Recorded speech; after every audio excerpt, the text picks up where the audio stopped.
we do, to all intents and purposes, already have a blasphemy law unofficially in this country. We got rid of them, what was it, 1950s, 1960s, I think? And we had, I still remember the big fuss over Life of Brian, mocking Jesus, mocking Christianity, outrageous, Mary Whitehouse, people like that, all up in arms. Now that's 10 a penny. That's hilarious. Anton Deck have got in trouble with Ofcom. They've had a load of complaints about them making jokes about Reverend Richard Coles. And, again, I'm quite surprised by that, because most people just go, oh, yeah, of course we mock Christianity. It's what we do. We are officially, constitutionally, a Christian country.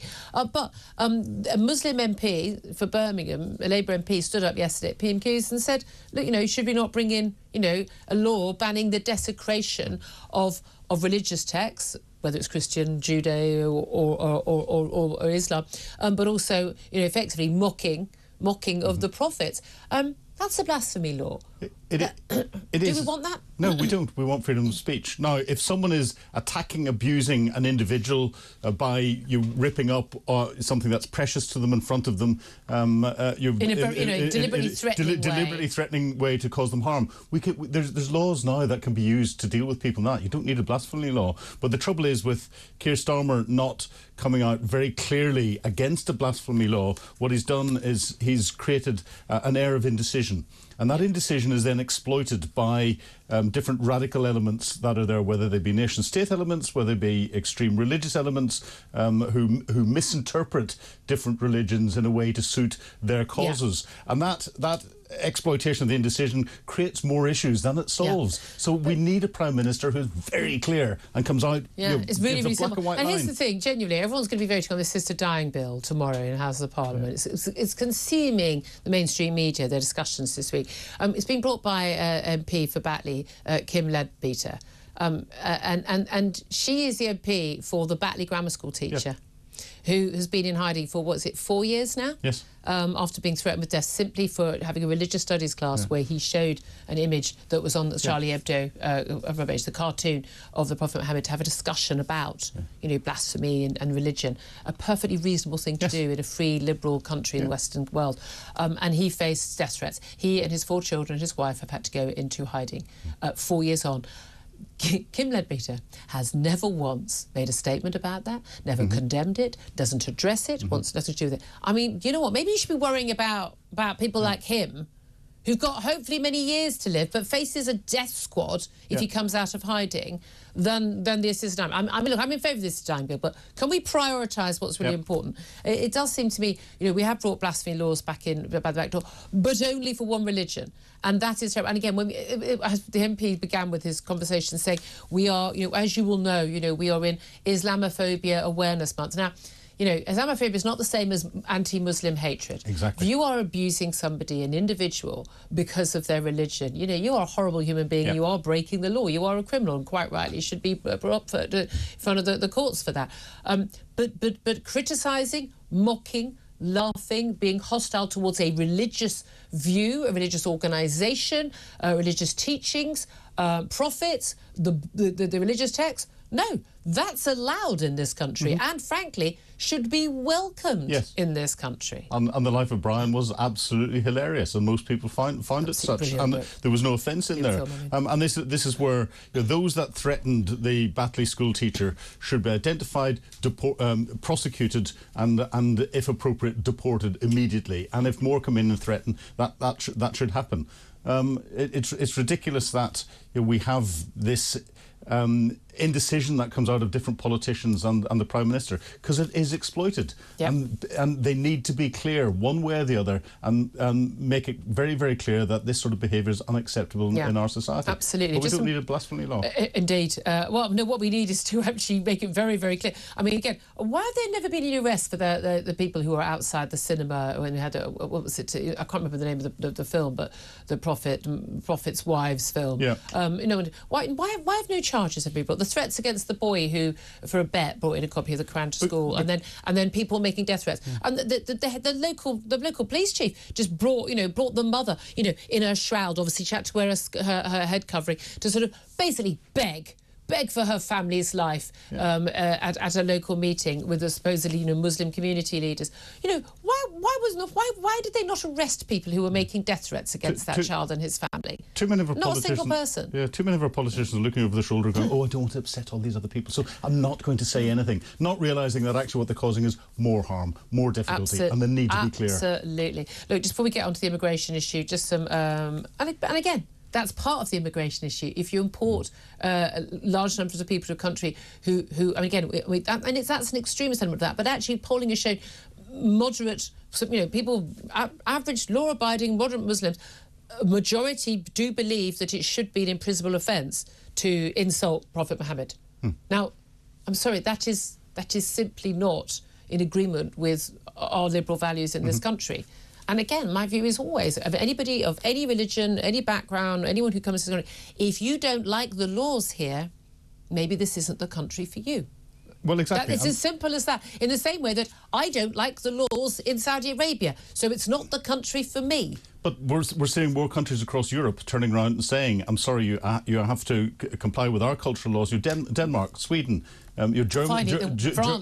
France, Germany. Waking up to it. Germany, you fly a Palestinian flag and you're arrested. We are going to be the last, and we are going to be paying the penalty for that. Let's give some breaking news involving Daniel Khalif. He's the former British soldier who escaped from Wandsworth prison. He has been found guilty of spying for Iran. 23-year-old was described by the police as the ultimate Walter Mitty character, but they said his actions had posed a real threat to national security. He has been found guilty of spying for Iran. He was a lance corporal in the Royal Signals. He used a sling made from trousers worn by inmates working in the kitchen at the prison to cling to the underside of a food delivery lorry. This is back in September last year. The Category B prison in Wandsworth where he was being held. He's accused of handing secret information, including a list of soldiers, some of whom were serving in the SAS to Iranian spies. I mean, absolutely putting people's lives at risk. You, as a senior military intelligence officer, your career, former military man, I mean, this is an outrageous act of treason. Oh, it is, very much so. And I've overseen counterintelligence operations who've been investigating things like this that's going on. He is an individual who was exploitable, and he was exploited by a hostile intelligence services. Why was he exploitable? Because if you look at a lot of his behaviour, if you look at what is going on, he was a loner. He was exceptionally intelligent in a lot of things that he did. Yep. He believed that he could game the different agencies, and the agencies look for that, and they will play people in a way to suck them in. That's what they know what they're doing, don't they? That's what they've done with him. Well, I mean, your thoughts on that always welcome, but asking you to give your thoughts, 0344 499 1000. You can text 87222, get in touch on X at Talk TV about these migration figures, and also Kemi Badenoch's speech. Calls are charged at the national rate. Text cost £1, standard network rate message. We talked about this earlier, Philip, but let's go on to this. I mean, in the year to June 2023, so the last year we had the figures, 906,000 more people came to live in this country than left. So well over a million. It was 1.2 million more. She came to the country, but other people left the country. The latest figures out this morning at 9:30 show that 728,000 came to this country in the year to June 2024. That's a fall of 20%. Now, we think that's largely down to the fact that since January, most students have not been allowed to bring dependents with them. We had absurd situations, largely Nigeria, where people were just coming in, just bringing their entire extended family. We've also got the skilled worker visa requirement, the salary requirement, the minimum salary. That, although it hasn't come into force yet, but again, was set to come into force, but it was announced in April, 26,000 up to over 38,000. So closer to people actually becoming a net contributor. 26,000, you're earning well below average salary. So the idea that you'd be a net contributor is quite laughable, frankly. Is there anything to cheer about in these figures? Well, the thing to cheer about is the numbers are coming down, so clearly the policies that were criticised by the last government, but there's still a hell of a long way to go. But by the way, they only announced those changes after people went, are you bleeding kidding me, when they saw the last set of figures. Yeah. They were quite happy to hand it. I mean, the number of visas you've given out to people and the number of dependents they bring in shouldn't have been a surprise to anyone working in the Home Office. because they handed those visas out. But it seems that everything's a surprise, and actually, I'm not surprised that the Home Office doesn't actually know what numbers are in there. No, you're right. The processes are so inefficient. Well, they were working from home that day, and well, they're working from home that month or that year, and that's part of the trouble. And there's no leadership, there's no proper oversight, there's no penalties if targets. But also, I think they absolutely don't think it's an issue. But this is the thing, and we were discussing it earlier.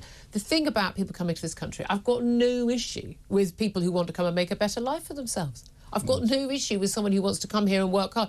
The trouble is, are you going to be a net contributor to our society? You may be able to better your life and your family's life, but are you going to better the lives of the people already here, including, by the way, the lives of people who are also recent migrants or the children of migrants who've come here for a better life, who also have needs here. But at the end of the day, when you bring in 906,000 more people, whether you bring in 728,000 people, it's neither here nor there. If you're not building any of the extra housing, and we're not, any of the extra roads, and we're not, providing any of the extra public transport, and we're not, any of the extra school places, we're not, any of the extra doctor's appointments in NHS, we're not providing those, any of the extra GPs for people to get appointments. None of this is actually happening. There is no extra infrastructure. There are no more people providing those services to people working and living in this country than there were before all these people arrived. So here you are with over 1.6 million more people in the last 2 years net in this country. Not a single extra school, not a single extra hospital, not a single extra train station built. And we're somehow supposed to absorb those people, even though we are already one of the most crowded nations on earth. These people have to live somewhere. Their kids have to go to school somewhere. They need to go to the doctor sometime. They need to be able to travel on our roads. We can see why our roads are jammed. We can see why our housing costs are so high. We can see why kids can't get into decent schools, or why we have waiting lists that are sky high and frankly off the scale compared to any other nation on earth. We cannot keep absorbing, best part of 1 million more people every year when we are not building infrastructure. And even if we were building that infrastructure, do we want those extra 728,000 or 906,000 people? And I'm not sure we do. I think the abject failure, and Kemi Badenoch, the new Tory leader, touched on this in a major policy speech yesterday, made it very clear. We are not seeing integration. We are not seeing assimilation. And you can't on that scale. We have numerous different communities living side by side, living parallel lives in neighbourhoods where they see no one who has a different religion, different language, or different lifestyle from them. People who come from overseas, who live as if they were still living in the country of origin. Well, that's not the point of coming to this country. If you come to this country, you need to sign up to the values of this country, to the language of this country, to the values, the norms of this country. And if you don't want to sign up to them, then I'm afraid I don't think you should be welcome here. I don't think this is the country for you. And as Kemi Badenoch says, we need to stop being squeamish about talking about these things. I'd love to hear your thoughts. Give us a call, 0344 499 1000.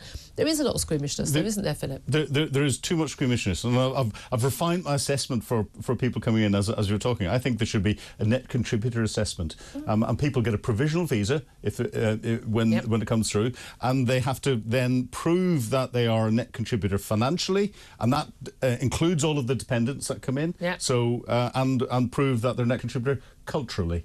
And if you can go tick, then brilliant. You're adding to society. You need to speak English. Well, whenever I have the misfortune of going to my GP surgery in person, I'm nearly always standing waiting to talk to a receptionist to sign in behind somebody who doesn't speak English. And this incredibly long conversation goes on where the receptionist is trying to make herself heard and understood, and the person in the queue. I'm sorry, on what planet? You bring someone who speaks English with you if you don't speak English yourself.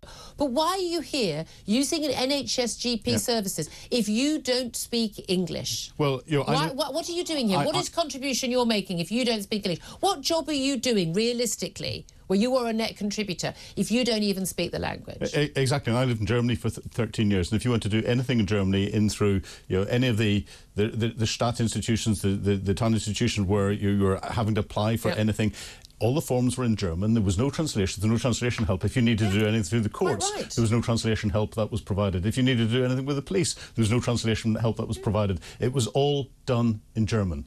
And if you couldn't deal with it in German, then they just ignored what it was that you were saying and doing, and you put you into the useless category. Yeah, I mean, do you think they do translations for you, you know, in many of the countries people come from? No, they don't. I know, I just find it absolutely extraordinary. I'd love to hear your thoughts on this. I've not been squeamish about talking about this since about 24 years ago, and I was writing about this stuff for the Sunday Express, and I got just as castigated then as I am now, but people are now waking up that this is just, you know, we can all pretend, we can all be squeamish, we can all put our heads in the sand. This is a massive issue. We know it's a massive issue because we had an MP stand up at P&Q's yesterday talking about a blasphemy law being brought in. I mean, I'm sorry, that's where we are. That's where we are heading. We've already got a de facto one.